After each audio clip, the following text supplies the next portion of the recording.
What's going on, everyone? My name is Benjamin Nowak, and today's video is going to be focused on fall smallmouth movements. Now, Tactical Bass recently made a video about fall transitional movements, but they focus predominantly on largemouth bass. So I wanted to take this opportunity to talk to you guys about movements of smallmouth bass through the fall, where they go after they leave their summer haunts, and how they move and transition into that full-blown fall pattern. Now, if you guys also like the largemouth fish, I recommend you guys going out and checking the Tactical Bassin video. I'll leave it linked down in the description below for you guys to check out because they're very comprehensive. It's an awesome video, but they didn't focus too much on smallmouth.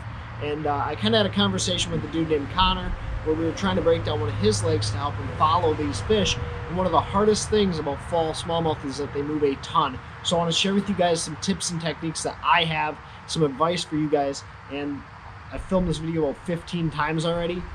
So to help me out a little bit, I broke out the whiteboard and some markers to help demonstrate my concepts of how to follow fall smallmouth bass as they move from those summer haunts. So first things first, we need to define what really triggers this fall transition, what triggers these fish to start moving into their fall patterns. And the biggest thing for me is the colder nights. When you get a long string of cold nights, and basically it's going to start to drop the water temperature, kill off some of the grass, that's when these fish are really going to start moving. Up here in the Midwest, that string of colder nights is typically when the air temp falls below 60 degrees for consecutive 3, 4, 5, 6 nights in a row. What that's going to do is it's going to cause these fish to trigger to say to themselves, okay, something's changing in the pressure, something's changing outside. I know that I need to start feeding up to get ready for the long winter we're going to have. Because you guys got to think, these smallmouth, especially up north, have to survive very harsh winters. So the only thing they care about is getting as fat as possible, eating as much bait, and expending as little energy as possible throughout the fall so they can be prepared for that long winter ahead of them. Okay, so when you get that 3 or 4 nights where that air temp starts to fall, that's when these fish are really going to start moving. It may even be before you start noticing it. For example, that video I posted last week where I went out and caught those fish out of deep water. By the way, I'll leave that linked up here for you guys. I was catching those fish in 25 foot of water on big pods of bait fish. I went out 2 days after that video was filmed, and I really struggled. Those fish were gone, the bait fish were gone, and the reason for that was we had a couple strings of colder nights, and these fish started to move down towards those fall places where they get and they start to feed on bait. But I didn't recognize that fast enough, so I struggled that entire day. So I want to share with you guys some things that I realized and some things that will help you stay on top of these fish as they move through the fall transition, because this can be one of the most difficult times of year. So before we actually take a look at the whiteboard, we need to establish why are these fish moving. Okay, so fall transition happens because of these cold strings, these strings of cold nights, but they're actually moving because they're following bait fish. Smallmouth are nomadic all year long. They'll stay around bait all year long. But what you're going to notice is that in the fall, that's really all they care about, right? Like, they care about eating as much as they possibly can. So wherever the forage goes, that's where the smallmouth are going to go along with them. So that's going to be the biggest key throughout the entire duration of the fall, is staying around the bait, around the forage, around what those fish want to eat. Smallmouth can move long distances, but at the end of the day, they have to be around bait fish or forage, whether that's, perch, alewife, shiners, or if it's gobies or crawfish. Bass want to be wherever the most amount of food is possible so that they can do the least amount of work. So keep that in mind as we start to look at this diagram here. Now, this is a glacial lake, okay, and I'm going to use these magnets here to demonstrate where the fish would be in the summer. So this is a glacial body of water. In the middle here is really deep, let's say 80 foot deep, and then anywhere inside of this blue line is going to be shallower water, less than 20 foot, okay? Now, the way this lake sets up, north to south, you have an east arm here with a little creek running in, and this is kind of how you're going to start to break down your lake. Now, in the summer, these fish are going to kind of be spread out. You might have some fish there. The X's represent bait fish, and the black marks, they represent rock piles. Okay, so you're going to have some fish spread out, maybe a school of fish here, and a couple fish here. So these magnets here, these represent where your schools of bass are going to be, right? They're going to be positioned at different spots throughout the lake, but they're going to typically be around bait fish anyways, right? Well, as the fall starts to happen, the bait fish start getting into bigger groups, So instead of having all these schools of bait fish, they're all going to start migrating to certain areas, certain really obvious areas. And that first spot is going to be the most obvious breaks that you can find in the lake. So if that's a big point, if there's a single point that comes out, that's a good area to check. If there's a point leading back up into a shallow bay, that's a really good spot to check. But these bass are going to also follow the bait and move to transitional areas. You're going to look for the most obvious spots with hard cover.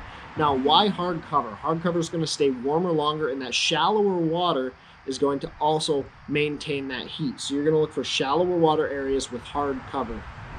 Now, you have to think in the mind of bait fish, right? Bait fish, shiners, minnows, in particular, gobies are also very sensitive. They're very sensitive to that colder water.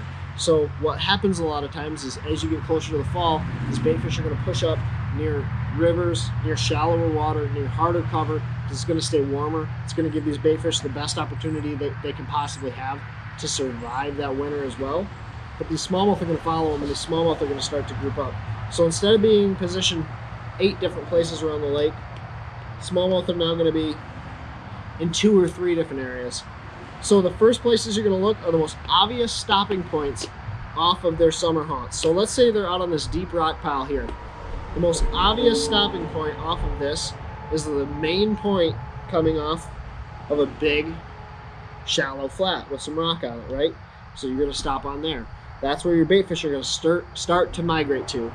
Then as the water temps start to fall, as we get further into fall, these bass are going to move further and further back up in these cuts and get on really obvious transition areas, rock piles, rock veins. They're going to get on, if you don't have rocks, we'll get into that here in a minute. If you don't have rocks, they're going to get onto the steepest channel breaks with shallowest water next to it. Okay, so these fish are going to follow the bait fish onto the most obvious transitional areas. All of the bait is grouping up, all of the smallmouth are grouping up, and so you're just going to kind of follow them back into the shallowest flats with the most obvious transition area. So that's kind of like the most basic level of thinking about this. But another thing that's important with smallmouth bass and with bass in general is they need to have deep water access. The biggest bass, the way they survive is by eating as much as possible and being able to get away from that cold weather as fast as they possibly can. So when the water gets too cold, they need to be able to go back out into the deep water with as minimal effort as possible. So you want to look for giant shallow flats with deep water right nearby where they can easily get back out to where they were summering. A lot of times where those fish were summering or where they're going to winter, so they want to have the quickest access to go right back out there, okay?